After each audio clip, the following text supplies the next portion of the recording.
Perbedaan prinsip pasca Pilpres antara PDI Perjuangan dan Jokowi kian menutup pintu pertemuan Sang Ketua Umum Megawati Soekarnoputri dengan Presiden Jokowi. Lalu apa konsekuensi politik bila kedua tokoh ini tetap pisah jalan? Kami diskusikan bersama dengan para narasumber.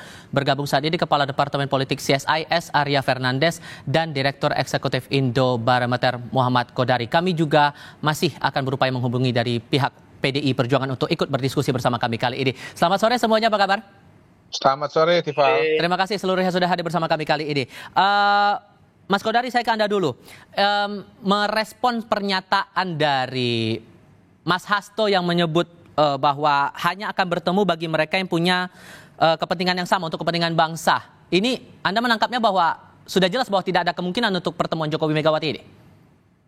Ya, saya kira cukup jelas bahwa pertemuan antara Pak Jokowi dengan Ibu Mega ini sulit terjadi ya. Bahkan kalau kita belajar dari pengalaman hubungan Pak SBY dengan Ibu Mega, di mana sudah 20 tahun ini tidak ketemu, jangan-jangan antara Pak Jokowi dengan Ibu Mega ini 25 tahun ke depan pun belum ketemu juga ini.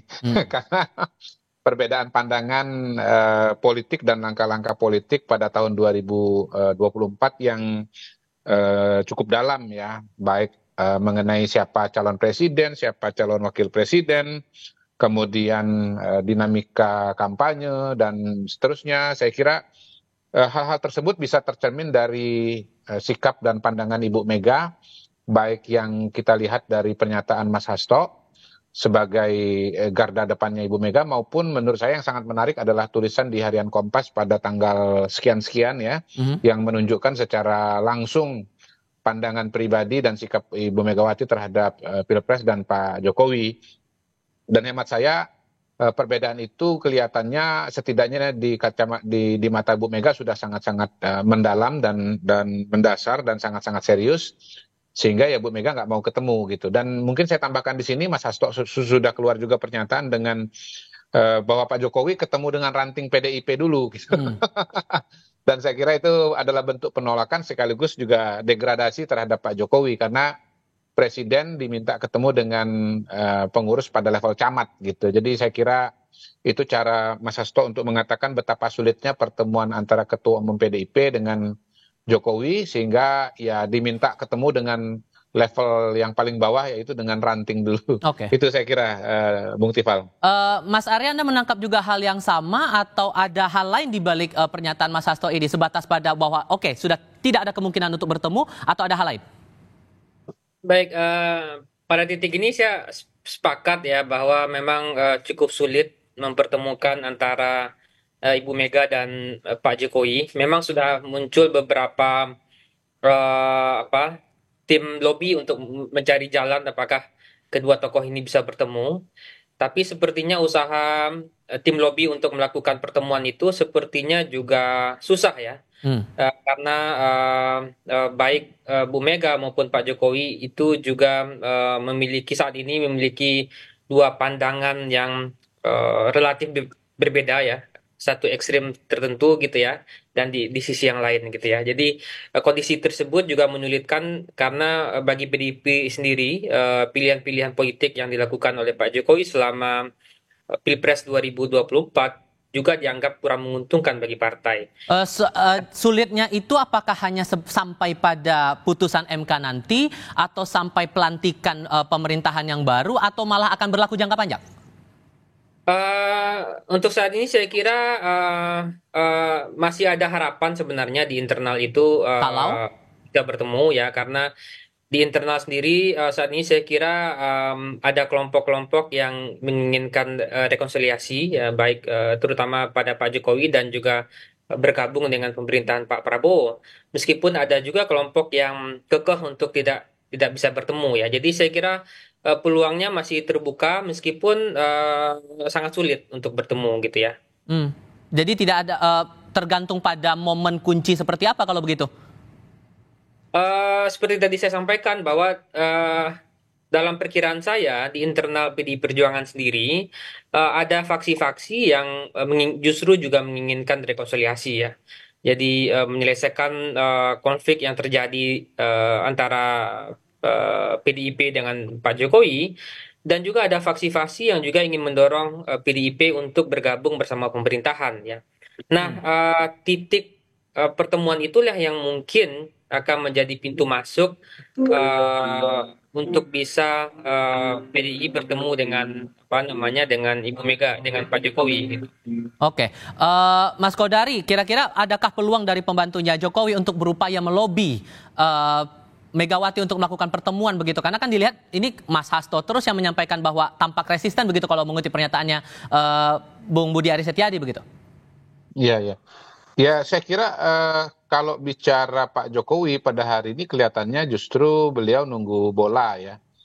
Karena beliau tahu bahwa kata kuncinya sebetulnya pada hari ini datang dari sisi Ibu Mega, bukan dari Pak Jokowi itu sendiri. Jadi Pak Jokowi mau kirim utusan siapapun, bagaimanapun, kalau misalnya pintunya sudah tertutup seperti sekarang ini dan saya belum melihat sinyal-sinyal pintu itu akan dibuka, maka rasa-rasanya sulit. Kalaupun ada orang yang berperan dan bisa berperan untuk komunikasi dengan Tuku Umar, saya kira tadi sudah disebut, itu bukan kabinetnya Pak Jokowi, bukan Menteri Pak Jokowi, tetapi Ibu Puan Maharani.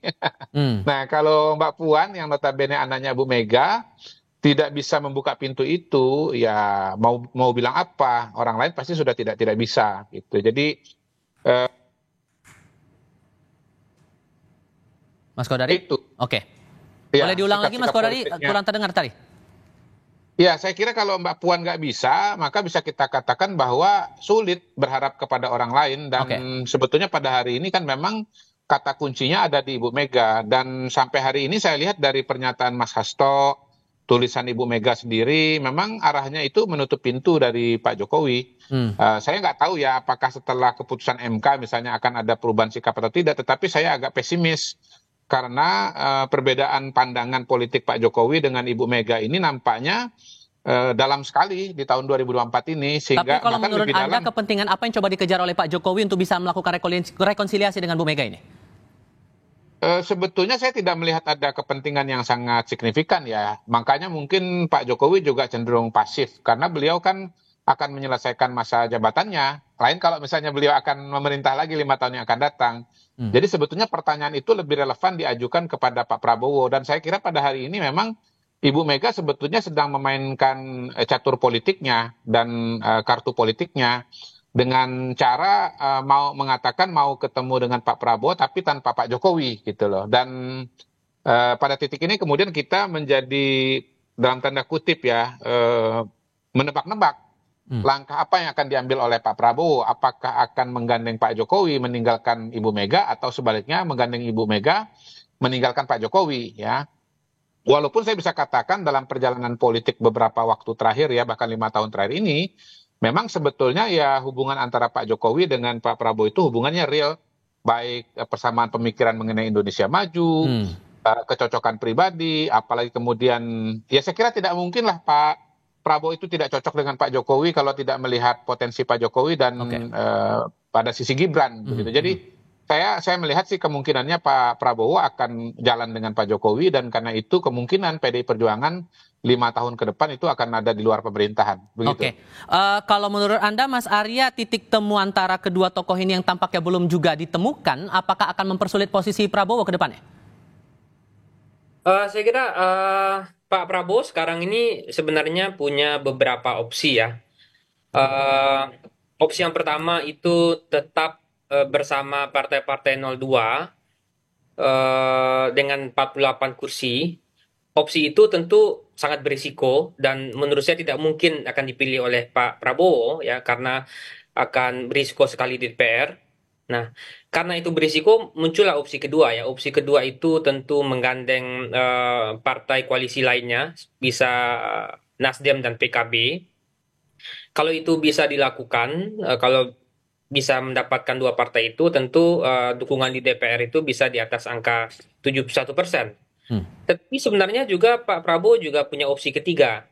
Apa Opsi itu? ketiga misalnya kalau misalnya negosiasi atau Nasdem dan PKB itu terlalu high call gitu ya, pilihannya bisa dengan PDI Perjuangan. Nah, karena dengan PDI Perjuangan itu hanya negosiasi dengan satu partai dan bisa mendapatkan 67% kursi di DPR.